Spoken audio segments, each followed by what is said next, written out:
Hello everyone, welcome to my channel. So we have given this figure here. If we check it from here, 2 opposite is 6, 3 opposite is 9, and here 1 opposite is 2, and we have to ask 2 opposite to what?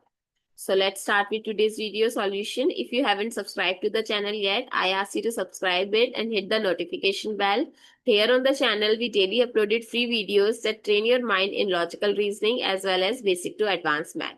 So now take a good look to the resolution. So here 2 is opposite to 6. So how? 2 multiplied by 3 is 6. And here 3 to 9. So in this case also 3 times 3. That means they thrice the number. Now come to the inner arrows. 1 is opposite to 2. When we multiply by 1 with 2, we get 2.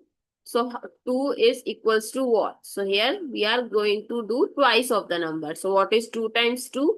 4. So what replaces the question mark? 4. Comment down below if you already cracked the logic of this logical sequence. Thanks for watching. See you in the next video.